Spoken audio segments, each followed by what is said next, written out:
Welcome to This Sports on This is Beirut. Today I'm joined by Maristes Champville players, Jean-Marc Jarrouge and Marc Khers. Thank you for joining us. Thank you for having us. This is your first season with Maristes Champville. Jean, last season you were with Hoops, and Marc, you were with the Antonine, a club with similar goals to Champville this season. Why did you make the decision to switch to Champville? First of all, thanks for having us. Second of all, last year I was playing for Antonine, and I didn't had the opportunity that I was thinking of.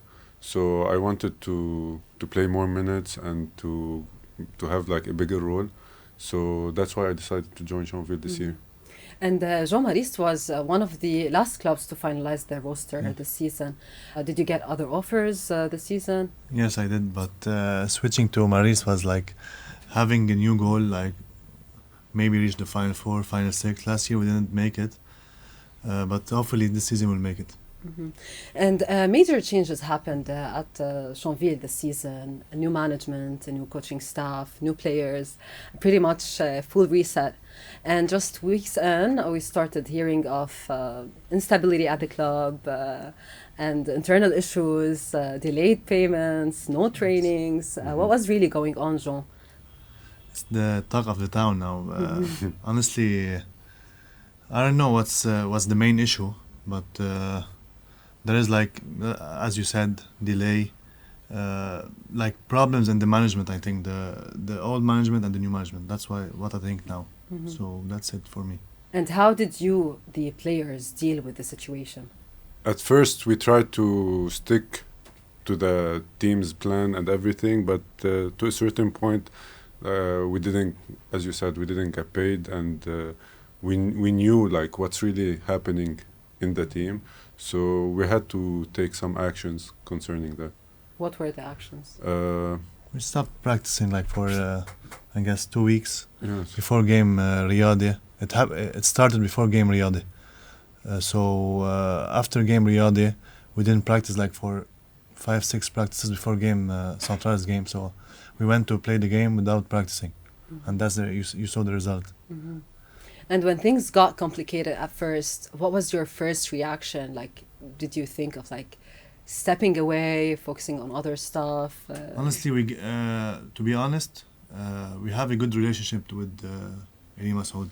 So we as a team decided to give a chance for this issue, and so on. Hopefully, it will be solved. Now let's talk about the game with Central. It was a tough one, 79-92 loss, and the numbers showed a night of offensive struggle, especially from a three-point range. What do you think was the major factor that affected your performance that night? We didn't practice. That's the whole story. We had injuries, and we didn't practice. We didn't make our game plan. We didn't stick to our game plan.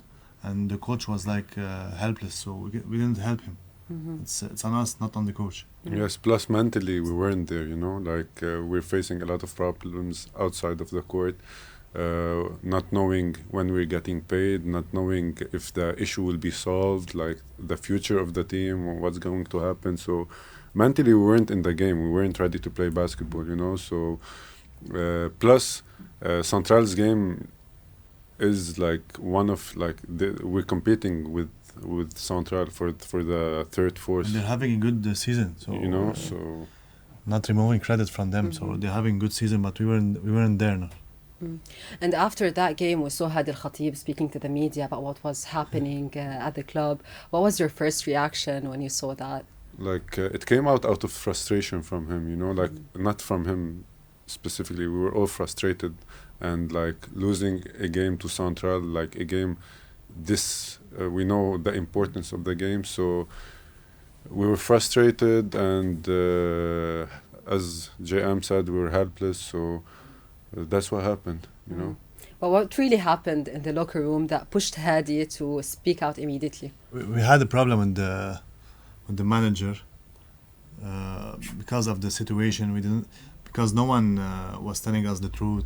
We were hearing from the social media, and suddenly Hadi took this step and talked with the media. And you responded last week with a big win over Homentman. What was the key to that bounce back performance? A new promise. It was a new promise, and we wanted to win, wanted to play. So also we didn't practice for 3-4 practices before the game, but we took a decision to play and show what we have, and that's it. And we showed. It was like more personal than like it was like we need to prove like we need to prove like we need to let all the teams know like who we really are, you know, at It's a to a small certain message point. for the one who's making the issues. I don't know who. Hopefully it will be solved again. So it's a message. And of course, Homentman were missing Tyler Bay, which affected their performance a lot that night. But many were surprised not to see Coach Alain Abbas on the court that night. When did you know that he was leaving the country, and what was the real reason for his absence? Honestly, we knew it before the game, before 2 days. Yeah, 2 days before the game. He told us, he was straightforward with us. He told us that he's going to see his family until the issue gets solved, and hopefully he will come back. I guess he's coming back because they promised him that everything will be fine. So he's not back yet? No, not yet. So on Wednesday you're going to play without Coach Alain Abbas? Honestly, we don't know. We don't know yet. We're practicing now without him, and hopefully he will come back before the game. How has it been with Coach Adel so far? He's a funny guy. He wanted to win. He doesn't like to lose. Honestly, he's a winner. So and we'll go with the flow with him. Honestly, and we're doing great job with him. Coach Adil wants to win. We know we're a good team. We can compete. Like the image we showed in Central's game, it's not our image, you know. So we just wanted to like feel that we're competing again, if you want to say. So yeah, that was it mainly. The good thing is we don't have pressure no more. So we have all the excuses to lose, and we're not losing. So we have no pressure, and we're performing. And Marc, you picked up an injury last week. Yes.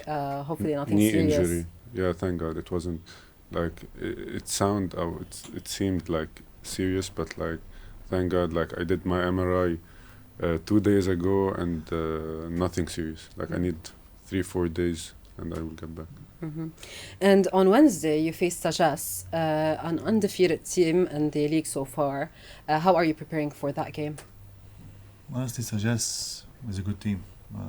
They were suffering a bit, but they changed the 2 foreigners, I guess, and they did a good job versus Al Wahda last week.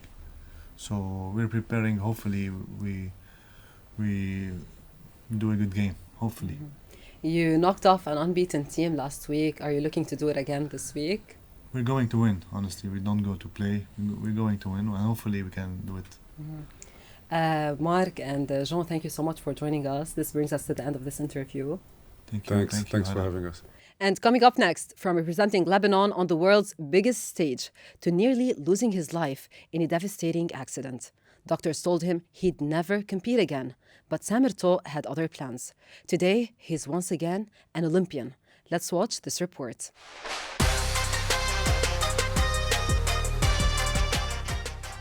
Some athletes dream of making it to the Olympics once, but for Samer Tawk, the dream was worth fighting for twice, even after doctors told him he might never walk normally again. Samer started skiing at the age of 6, an alpine skier at first, but at 14, he discovered cross-country skiing, a sport of endurance, discipline, and solitude, and he fell in love with it. After many years, I thought that it may be a good professional career, so I started training more and more and got qualified to Pyeongchang 2018. I was the first Lebanese ever to qualify to this sport in the Olympic Games. But 1 year later, everything changed. During training, Samer slipped and fell off a 14-meter cliff, a fall that could have ended his career or even his life. I broke everything, my hips, my elbow. I had an internal bleeding. I tore my urethra. My sciatic nerve was compressed.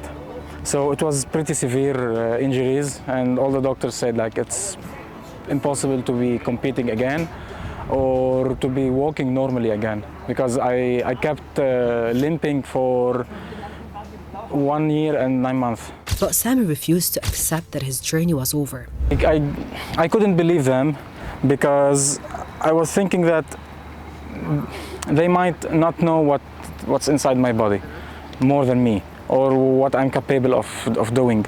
So what I said is, I'm not going to assume that I will be champ again, and I'm not going to assume that I will be paralyzed or something.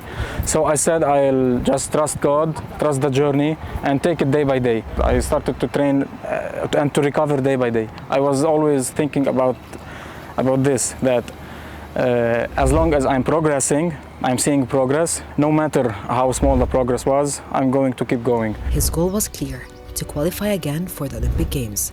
Not for a medal, but to prove that nothing is impossible.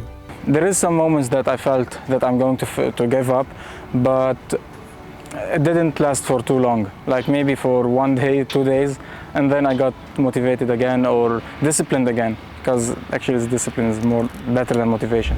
In December 2025, Samer competed at one of the toughest races in the world, the FIS Cross Country World Cup in Norway, a 10-kilometer skate against the best athletes in the world. He finished with 257.06 points, enough to qualify for the 2026 Olympic Winter Games in Milan Cortina. 7 years after making history the first time, and 6 years after nearly losing everything, Samer Tawk is once again an Olympian. And today he has become an inspiration to many. Samer is also a personal trainer, helping others reach their goals and motivating them with the same determination that carried him through his darkest moments. Never think that your body is maybe made of steel or something, because it's really sensitive. Like, you could be affected by anything. And for a professional athletes and professional career, you could end your career with a small mistake. So take care of your body, take care of your mind, and stay healthy. Samer Tawk's journey is a reminder that strength is not measured by how far you go, but by how many times you rise. And that's all for this episode of This is Sports. Thanks for watching. Make sure to follow This is Beirut on all our social media platforms and check out our website for more episodes.